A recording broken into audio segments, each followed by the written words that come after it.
Hello and welcome, virtually, to the main gallery of the Charles River Museum of Industry and Innovation. I'm Bob Perry, the museum's executive director.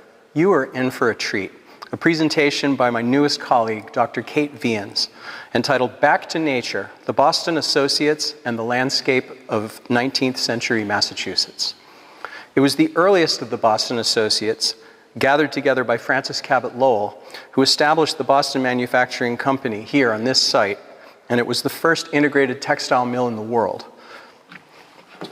This talk is part of our Mill Talks series, lectures and panel discussions made possible by a generous grant from the Lowell Institute, itself established back in 1836 by the bequest of Francis Cabot Lowell's eldest son.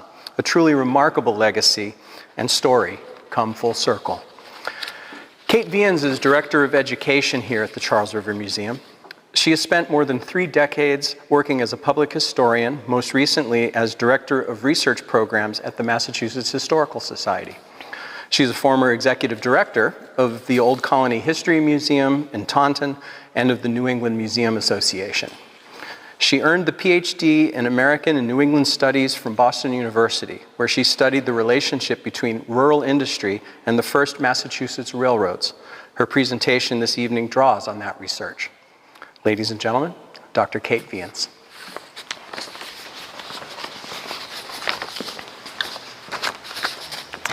Good evening. Well, first of all, I'd like to thank my colleagues here at the Charles River Museum of Industry and Innovation for arranging this presentation tonight. And I'd like to send out a special thanks to my colleague Jonid Bala for his research on the images for the presentation. Well, as many of you know, my colleagues and I offer Bricks and Stories walking tours of the Francis Cabot Lowell Mill Complex, where this wonderful museum is located. One of the things we explore is how to read the architecture. How does looking at windows help us understand when the mill expanded? What does the location of a building tell us about its power supply? We can learn to read the built environment of this and the hundreds of other textile mills around New England. But often, seeing the natural landscape of these mill towns is a little bit trickier. Every day, we drive across waterways that have been diverted through culverts and up hills with barely a perception that the terrain is changing. We have the men who built the mills, including the Boston investors known as the Boston Associates, to thank for this. The factories, dams, housing, roads, and railroads they constructed fill the landscape, either hiding or obliterating its natural features. To understand these changes and their significance, we need to learn not only what the landscape looked like 200 years ago before these mills were built, we need to understand how the Boston Associates and their contemporaries thought about the natural environment. Widely held ideas about nature inspired the Associates and enabled them to remake the landscape as they did. Even the hobbies they pursued, scientific agriculture, horticulture, recreational travel, influenced their use of capital and labor in the new nation. Furthermore, changing the environment in a local industrial setting empowered them to remake the landscape on a grander scale. Within 2 short decades, the Boston Associates were petitioning the legislature for the right to build rail projects through multiple communities. These grand visions would only be realized through new developments in engineering the landscape and in obtaining and processing the natural resources such as granite, gravel, and iron that were used as construction materials. This is the world we're going to journey back to this evening. We begin with another journey. On a morning in early September 1800, we watch a traveler bid goodbye to an innkeeper in Brookfield, Massachusetts, and climb into a horse-drawn coach headed for Northampton. He and his companions are on their way to Saratoga Springs, New York, and the day promises to be a pleasant one.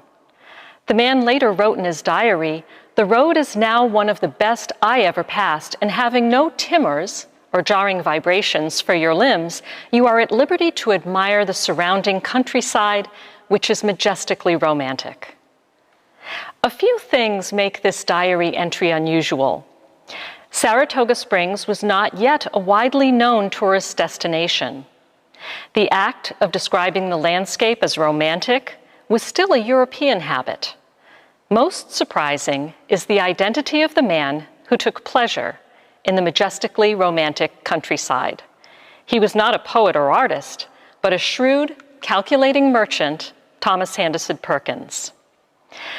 What we need to understand is that for young men raised in the late 18th century, the natural environment was always close at hand, and it would remain so even in the heart of Boston and into the early 1800s. Perkins was born in 1764 in Boston on the Shawmut Peninsula, surrounded by the tides and where a defining feature of the landscape, Boston Common, was still a meadow. His grandfather, Thomas Hambison Peck, was a wealthy merchant who sold furs and imports. Perkins learned that the products of the environment held value, but his family had another relationship to the land itself as a source of income. His grandfather owned rental property in the north end of Boston, as well as more than 2,200 acres on the Penobscot River in Maine. When Perkins was 12, his grandfather died, leaving him land in Maine that he would inherit on his 21st birthday. This understanding of land and natural resources as property that had real value, rights of ownership, and the potential for trade prevailed during the colonial period. As the population grew, land became scarce in many older towns, but it also increased in value as more farmers chose to concentrate on growing certain crops or raising livestock that they would send to market. Theodore Steinberg has called this process the commodification of nature. Yet nature was also a refuge. When the Revolution broke out, the Perkins family fled Boston for Barnstable on Cape Cod, where Thomas and his friend Harrison Gray Otis spent their days in the fresh air, hunting, fishing, and swimming. As a young married man, Thomas and his wife Sarah established a home on Fort Hill in Boston that hardly seemed like an urban dwelling. Across the street was a grassy vacant lot, and a garden ran up the side of the hill which offered views of the ocean. It was here in 1792 that the Perkins' daughter Eliza recovered from smallpox when her Uncle James applied what was called the West Indian remedy of keeping the toddler outside in the fresh air and nursing her with water from a spoon. However, when an epidemic of yellow fever broke out in 1798, the Perkins family again fled the city, this time to a rented house in Forest Hills. Many of the other Boston associates grew up in the countryside. Francis Cabot Lowell, and this silhouette is the only image that we have of him, was born in Newburyport in 1775. His grandfather, Francis Cabot, was a Salem merchant. Although his father, John, moved the family to Boston when he was a toddler, after the war, John bought an estate in Roxbury called Bromley Vale. For then 9-year-old Francis, it must have been thrilling to explore the property's 30 acres, visit the barn with its horses and several dairy cows, and wander amid the 5 greenhouses. Patrick Tracy Jackson, Lowell's brother-in-law, was also born in Newburyport in 1780, but he grew up there to experience the power of the Atlantic Ocean north of Boston. Jackson's grandfather had also made a fortune as a merchant, and as a teenager, Patrick scanned the horizon in hopes of spotting a ship that might carry his brother Henry home from the India trade. By 1800, he too would be on board a vessel that carried raw cotton to European markets. Bargaining for furs and cotton, owning rental property, and seeking refuge are all activities that engender respect for the land and its resources. Yet Perkins, Lowell, and Jackson were also influenced by a cultural shift that occurred after the Revolution, a fundamental change in the way that upper-class individuals like themselves thought about the natural world, its meaning in their lives, and their ability to shape the environment. For men whose wealth was based on commerce and manufacturing, this change was significant. The catalyst was a renewed spirit of civic virtue that arose when the United States cast off British governance, including deference to the aristocracy. Because virtue and liberty were grounded in so-called honest labor and self-sufficiency, Americans celebrated agriculture as the ideal occupation. Commercial trade was suspect because it doesn't produce anything or promote self-sufficiency. It's based on networks and transactions that are designed to generate profits. And the fact that 80% of Americans worked on farms only appeared to validate this point of view. Just as the merchants were pressed to defend their activities in the face of this cultural change, they also had to respond to new economic realities. As a group, they were involved in new domestic markets that traded agricultural products, manufactures, and imported goods. They were also trying to navigate a flawed transportation system at the same time that they were attempting to mitigate the risks of international commerce. Trade with Europe, Asia, and the Middle East could be highly profitable, but protecting their investments took diligence. Ships and their cargoes were at the mercy of storms, pirates, and military action. Communication was slow and unreliable, and financial arrangements were complex. When Britain and France remained at war and America responded with an embargo on British goods, New England merchants were devastated. Jackson lost almost all his fortune in 1811 due to the failure of a firm with which he was doing business. And in the same year, Perkins went to London to minimize the damage to his company from the collapse of a different firm. To protect their wealth and their social standing, New England merchants looked at the landscape around them and decided to break ground on new projects, including farming and manufacturing. They put their own stamp on these activities, all the while making it known that they were upholding Republican values and working for the good of society. In making these claims, they tapped into two widely held beliefs. The first is called the Pastoral Ideal. Ideal nature is not wild and overgrown. It has the benefit of human interaction. For centuries, farmers had tilled the soil, domesticated animals, and improved roads and waterways. Upper-class merchants who built factories, canals, and country houses could claim that they were following in their footsteps to improve the landscape. The second widely held belief had to do with the role of the natural environment in fulfilling America's destiny as a Protestant nation. God had given the United States resources in abundance, and it would be blasphemous not to put them to use. These claims obscured the merchants' desire to increase their wealth and influence. As Tamara Plackens-Thornton has noted, rural pursuits turned out to be a powerful means of self-characterization, end quote. She says they were, quote, so potent precisely because they acted as a rich and varied reservoir of associations, end quote. Perkins built a country house in Brookline on 61 acres that he purchased in 1799, the year after the yellow fever epidemic. Jackson and Lowell both had country homes here in Waltham, where the merchant Theodore Lyman had built an estate in 1793. Other members of the elite, including Jackson's brother, Dr. James Jackson, and the future governor, Christopher Gore, would also establish estates in Waltham. Although some of these estates covered hundreds of acres, at least there was no comparison with the British aristocracy, who held thousands of acres. Wealthy Americans also made the case that their estates had public value beyond simply improving the land. How could they say this? Some of their estates, like the Gore estate, practiced what became known as scientific agriculture. They raised new breeds of animals and crop varieties and tested new methods of farming. They established organizations such as the Massachusetts Society for Promoting Agriculture to share what they learned with ordinary farmers and help increase the nation's productivity.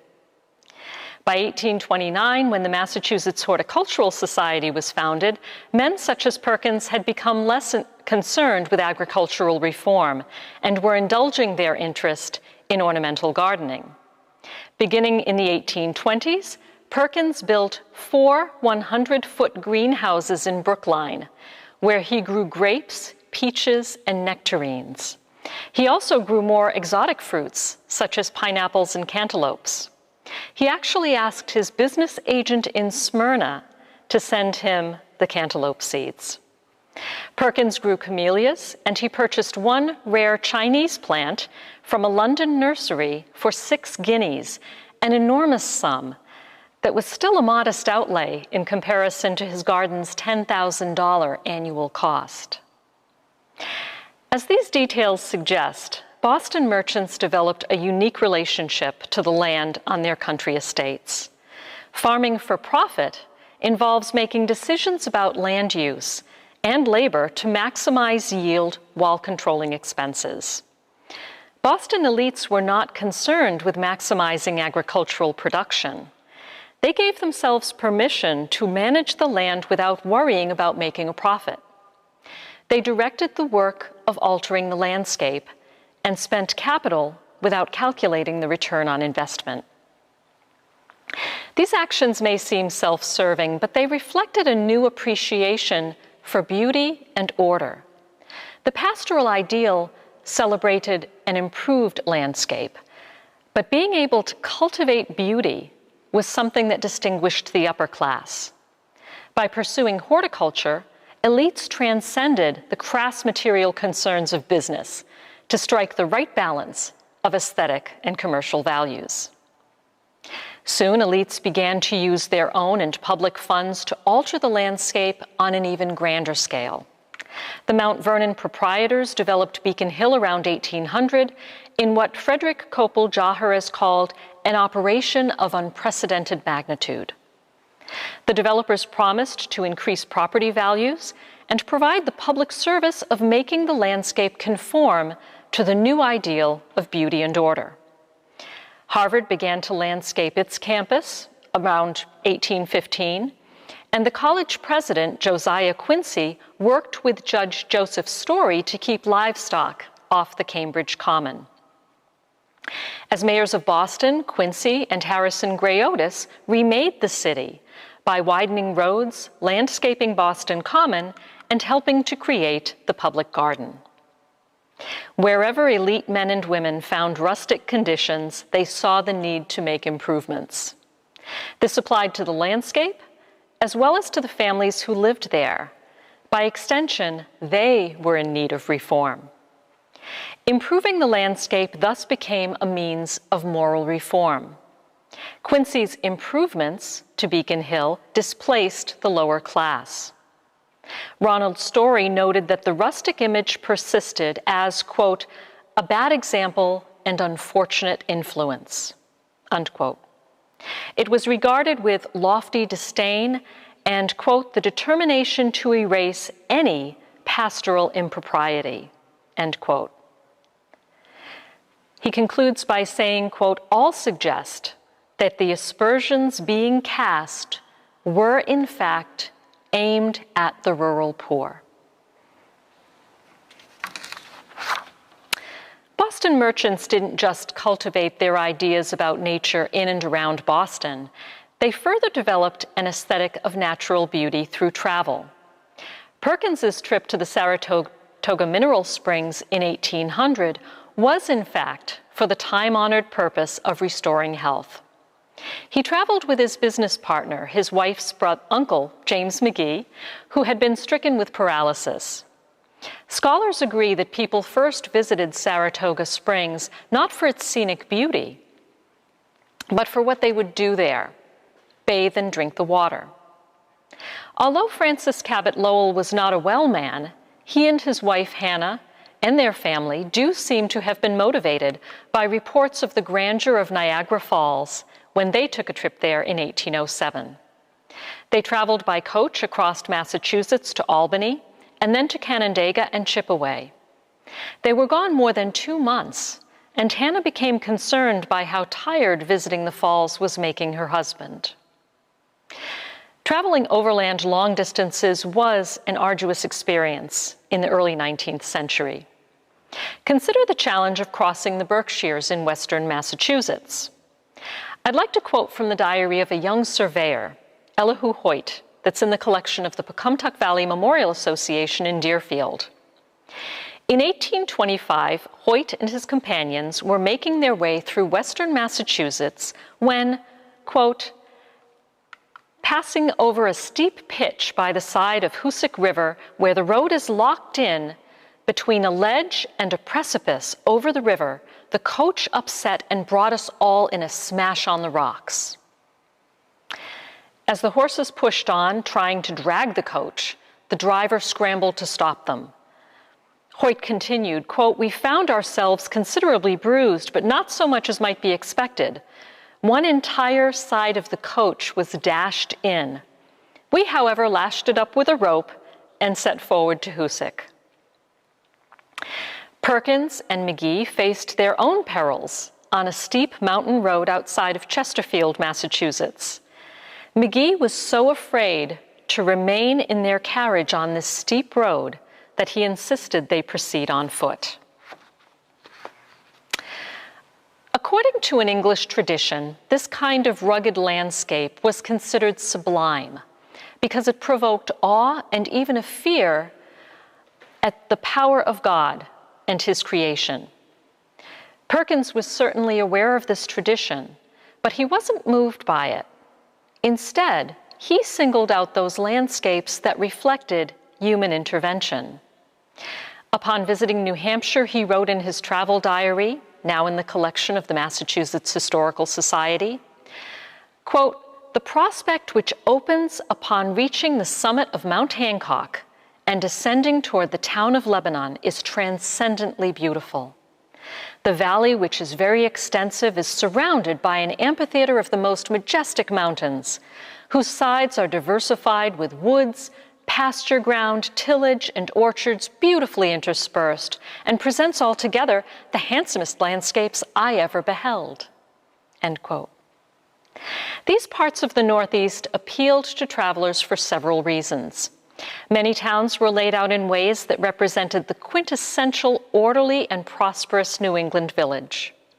The valleys had historical significance, while the surrounding hills gave travelers the chance to survey the landscape from an elevated location. Art historians have noted that this picturesque perspective offers emotional distance. We can view a large swath of the landscape and have the illusion, as Barbara Novak observes, that we are the masters of all we survey. This illusion that the landscape before them was at their disposal only made it easier for the Boston associates to conceive of buying large tracts of land and making plans for sweeping changes. This is another English concept, but the Boston associates did more than absorb English ideals secondhand. They traveled to England, and their trips were a combination of business and pleasure. Perkins, Lowell, and other merchants had close ties to English banks and mercantile firms. Socializing led to new commercial contacts, and sightseeing, from country estates to botanical gardens and industrial sites, gave them new ideas for developing their residential and business holdings. As American capitalists, they sat at the very top of the social order at home.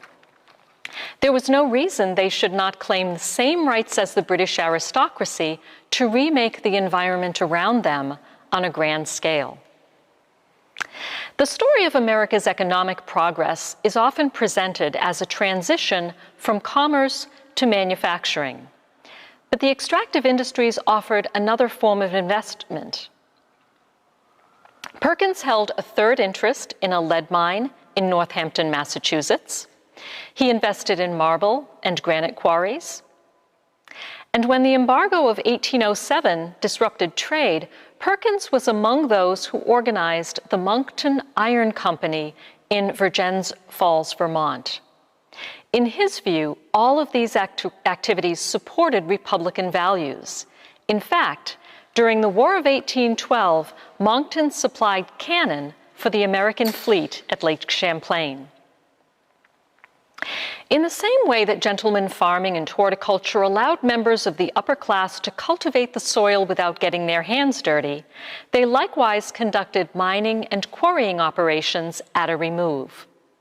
Many miles separated Boston, Northampton, and Viens, but the picturesque ideal in which viewers had an elevated perspective seems to have held such sway that men such as Perkins could maintain their emotional distance even on the ground in proximity to the work. The extractive industries produced raw materials that fueled commerce and industry, built wealth, and employed families in honest labor. How could they not offer an attractive prospect?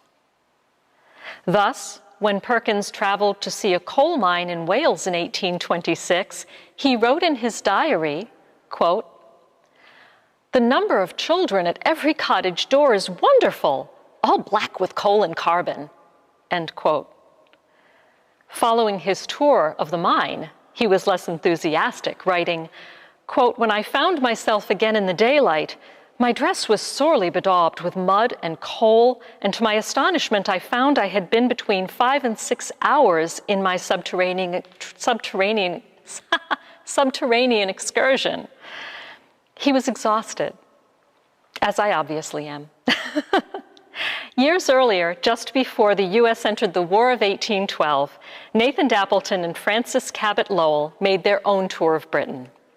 They wanted to invest in American textile manufacturing to promote America's economic independence and as an alternative to the risks of international trade. They saw the overcrowding and pollution of large British mill towns, but Scotland offered numerous examples of how the industry might be structured to avoid creating this squalor. Appleton went to see a water-powered cotton textile mill at New Lanark, near Glasgow. Lowell visited other planned villages that gave workers and their families an infrastructure of industry, roads, housing, and places to gather, a built environment that encouraged them to lead orderly, moral lives. These towns were not government-sponsored. They were the work of individuals such as John Cockburn and Robert Owen, which must have encouraged Lowell and Appleton. The two returned home to incorporate their textile mill in 1813 and hired Jackson as the manager of the company.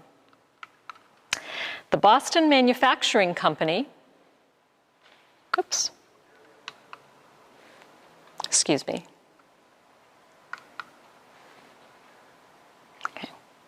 The Boston Manufacturing Company was built at a time when cultural attitudes were shifting to embrace new forms of technology, new ways of earning a livelihood, and new methods of investing. Americans were never as pure as their rhetoric, and they had come to pursue various means of building wealth. Some farmers concentrated on raising particular crops or livestock, which they brought to market, like this market at Brighton. Other men and women learned a trade.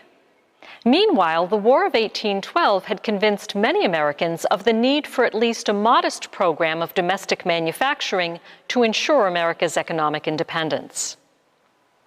At the same time, even craft work made greater use of scientific knowledge and mechanical skills than ever before. As John Casson has noted, by the first quarter of the 19th century, quote, technology came to be regarded as essential to American democratic civilization. By the first quarter of the 19th century, technology came to be regarded as essential to American democratic civilization. With most power supplied by animals, wind, or water throughout this period, Americans had no reason to fear that they would lose control of the new technology. Even into the mid-19th century, it represented, quote, a welcome source of excitement, an addition but not a fundamental disruption of the natural order, end quote. It even fit into the Romantic ideal to produce what Leo Marx called the technological sublime. To build a mill on the scale of the Boston Manufacturing Company, a 90-foot-long brick structure, 5 stories tall and capitalized with $400,000 to introduce that much technology into the landscape might have required a bit more explanation, but there were various ways to cast the endeavor as a civic enterprise. First, the investors organized the company as a corporation. This required a special act of the state legislature, which authorized the company to sell shares. These shares of ownership were transferable, so unlike a partnership, if an owner died, the business would not be thrown into chaos. With a charter implying that their project existed for the public's benefit, the owners built a mill dam and located the factory on the north bank of the Charles River in a pastoral setting. And finally, they championed a new system of labor by choosing to hire young, unmarried farm women. These mill girls would live and work in conditions that promoted moral uplift, with supervised accommodations in company boarding houses. It's worth taking note of the resources that the Boston Associates had at their disposal as they sought to shape the natural environment at Waltham. The corporation was capitalized with $400,000, over $8 million in today's dollars. It owned 70 acres and the water rights to the Charles River. And once completed, the mill would operate using the British machine technology that Lowell and his chief mechanic, Paul Moody, had replicated and improved. But small local industries throughout New England were already generating a wealth of mechanical knowledge and innovation. Harvard College was also fostering scientific and technical knowledge. There, Jacob Bigelow had been lecturing to students for several years on the arts of building, mechanization, and industry, as well as on the materials, the characteristics of stones, metal, woods, and resins that they utilized. And finally, the field of professional engineering was emerging. Men such as Captain William Gibbs McNeill, Loami Baldwin, and Gridley Bryant were gaining experience on construction projects throughout the United States. The Boston Associates held real and personal property and had a body of theoretical and practical knowledge at their disposal that would only have supported increasing the scale of the enterprise. Soon enough, they had the chance to marshal their resources for a much bigger project. After building a third mill in Waltham in 1822, the directors realized that there was insufficient water power to expand their operation in the way they wanted.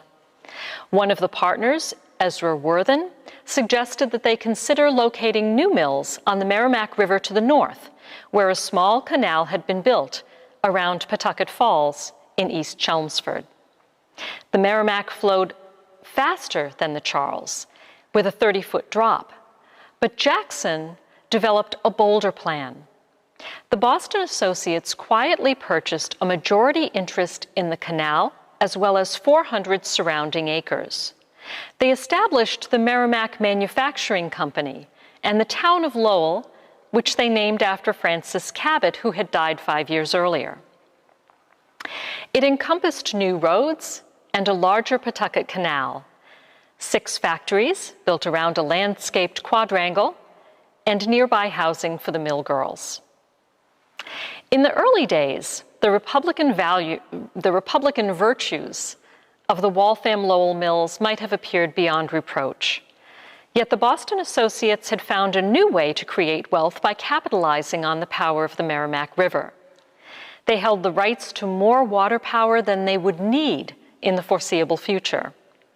And so, in 1824, the Associates transferred some of their interests to the Locks and Canals Company, a new firm they established that would not only resell land and water rights, it would develop roads and build and equip mills for other investors.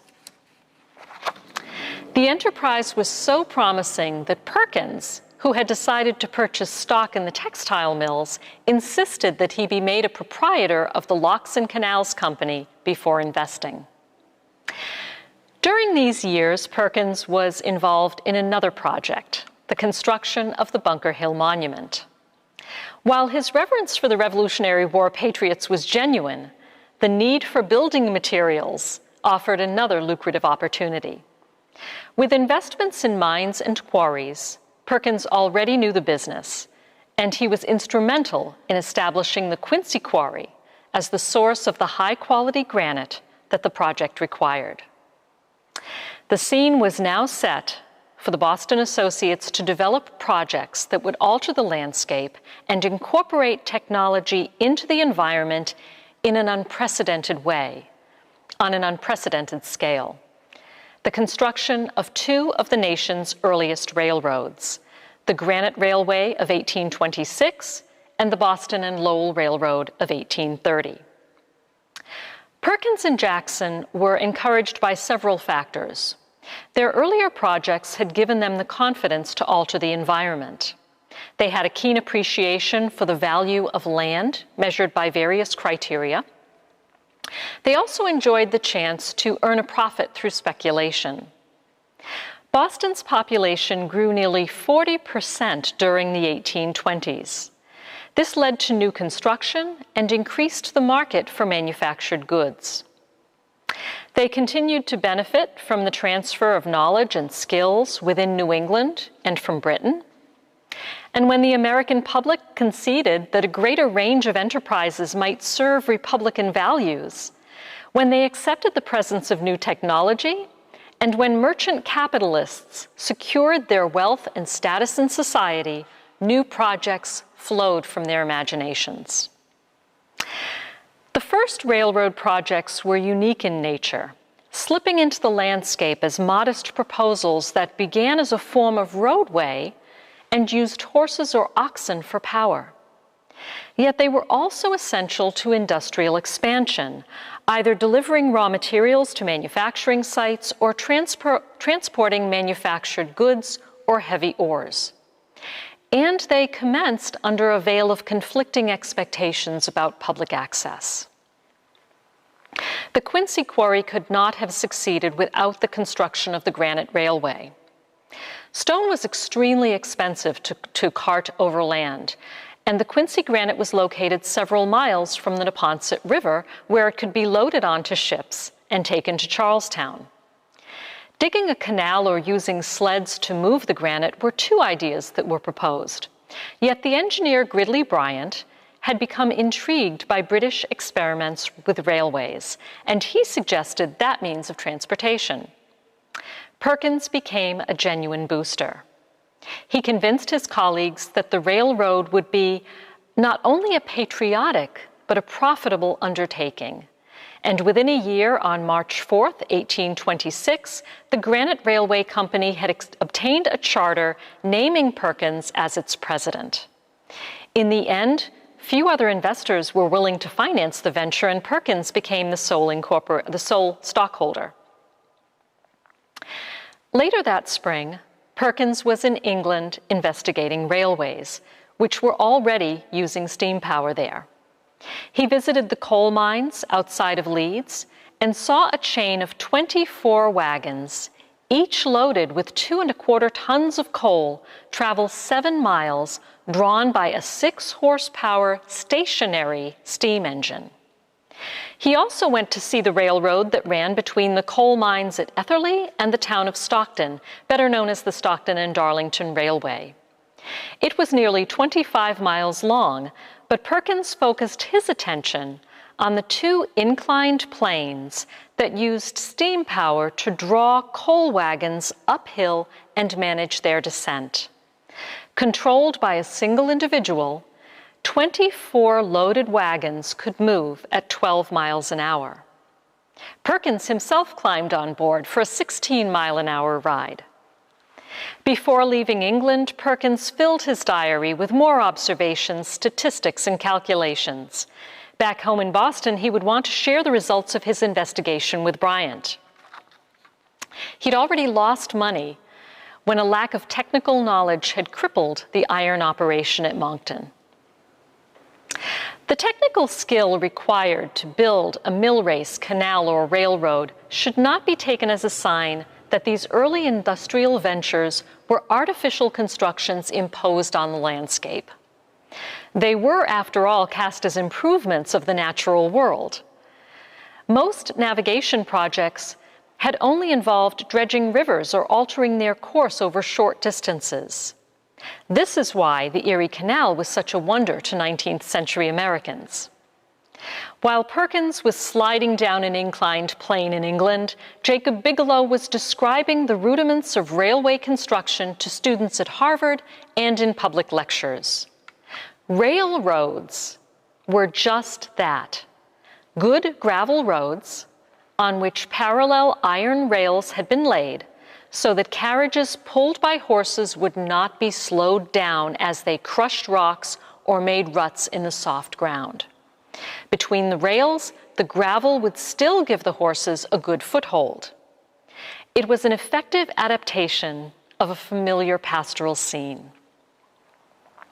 The Granite Railroad was so efficient that its horses could pull average loads of 6 tons of granite to the Neponset River 2 3/4 miles away. On opening day, a single horse pulled a combined load of 21 tons. That's how well the iron rails reduced the friction under the wheels. The most sophisticated aspect of the railroad was the inclined plane that brought stone from the main quarry 84 vertical feet above the rail line. Loads of granite sitting on platforms slid down 350 feet at a 15-degree angle, balanced by the weight of the platforms that had been offloaded and were ascending along a continuous chain. The same technology had been used on canals to move boats, but it wasn't common in America. So we have 2 technologies at work here. We have horses drawing carts along the iron rails, but we also have fixed stationary steam engines moving a chain of cars up and down an inclined plane. Technological standards were changing rapidly in the 1820s, however. Loammi Baldwin had not been available to serve on the building committee of the Bunker Hill Monument because he had been surveying a route for a canal from Boston to the Hudson River. Yet a few years after the Granite Railway was built, Appleton and Perkins were appointed to a committee to facilitate the construction of a rail line that would run from Boston westward. The proponents of this road believed that it should be a state project like the Erie Canal. In their view, it was a necessary public accommodation. But when it came to building a railroad that would serve their interests in the Merrimack Valley, the Boston associates were anxious to gain control of the project. When the state appropriated $250 for a survey of the Boston to Lowell route, the Locks and Canals Company supplemented the funding to obtain cost estimates and traffic projections. It was apparent that all the textile mills would benefit from easier access to raw materials and more cost-effective shipping for their finished goods. However, the proprietors of the Locks and Canals Company also expected that a railroad would increase the value of the land they owned. They obtained a charter of incorporation and convinced mill owners to buy blocks of shares in the new firm. As the president and agent of the railroad, Jackson hired all of the principal contractors and was responsible for daily decision-making. His attitudes about the environment are key to understanding the choices he made. Like Perkins, Jackson knew that the value of investment property was dependent on the income it could generate minus its expenses.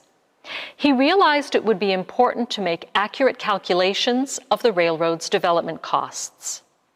The survey of the route that the state had sponsored would not be sufficient.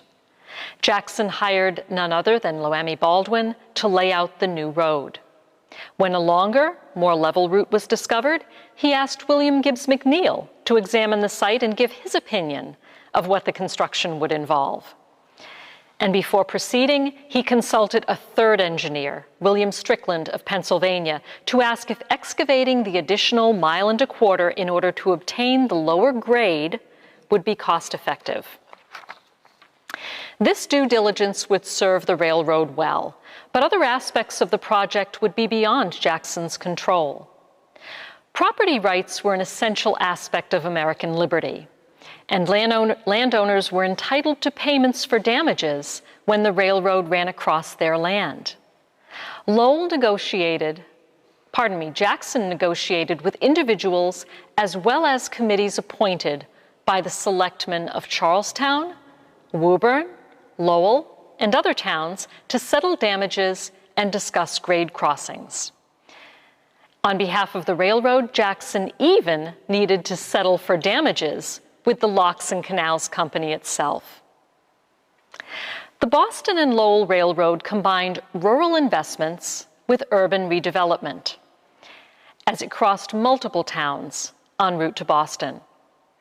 Not only would rail cars bring textiles from Lowell to warehouses in Boston, the line would be a source of raw materials that came through Boston on their way to the Merrimack Valley. The Lowell mills would need their own infrastructure at the Boston end of the line.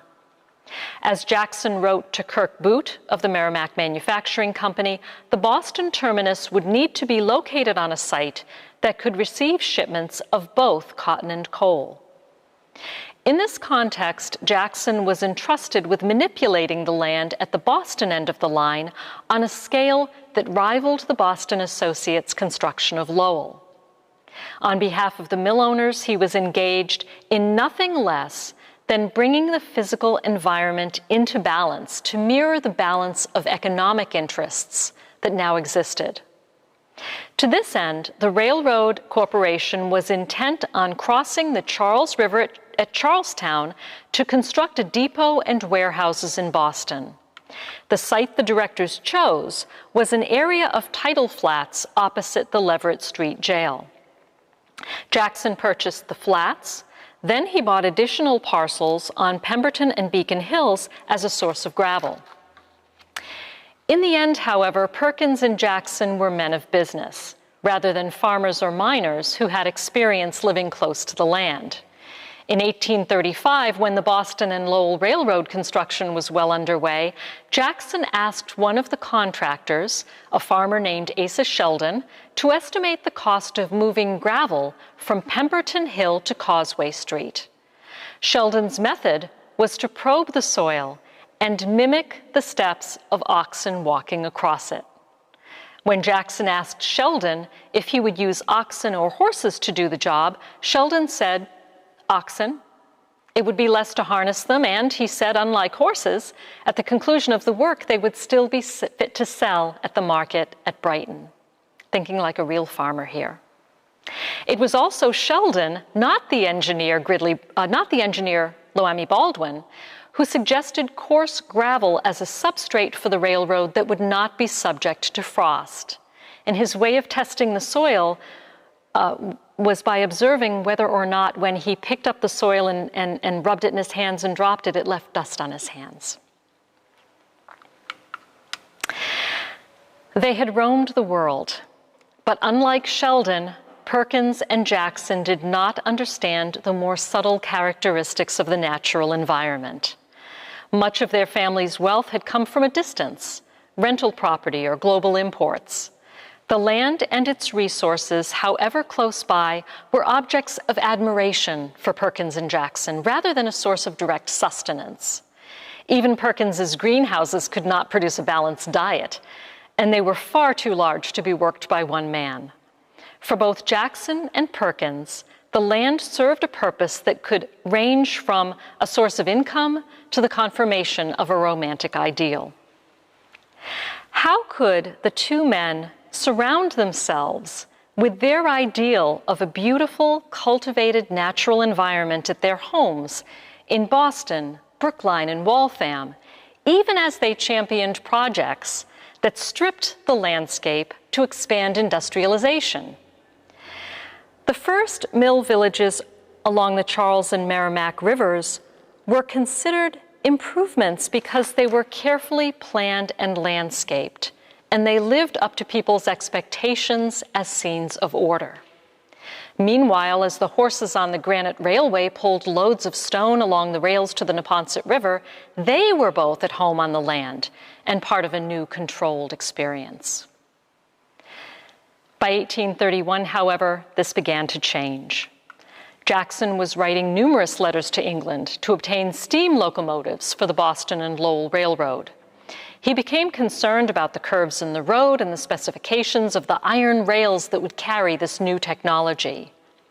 The following summer, residents of Medford would see the locomotives at work, moving earth on the Boston and Lowell Railroad construction site. But when the project was completed, the engines would be used to pull passenger coaches. Jackson estimated that the Boston and Lowell Railroad would carry 50,000 passengers and 30,000 tons of freight per year. He and Perkins both knew the extent of the changes that were coming to America.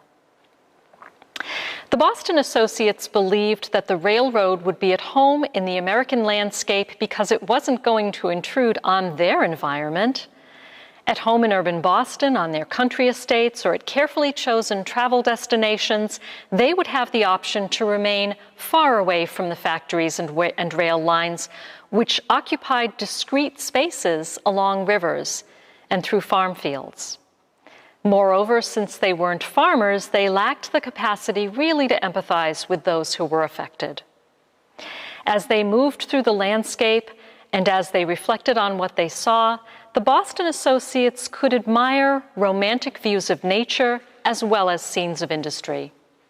Did they prefer one landscape over another? One might say they admired both equally.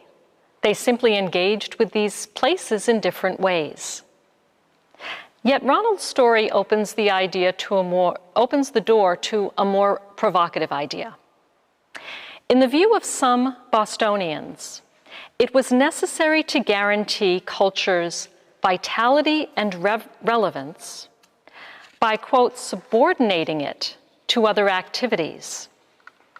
Making money through commerce and manufacturing was essential to sustaining cultural organizations.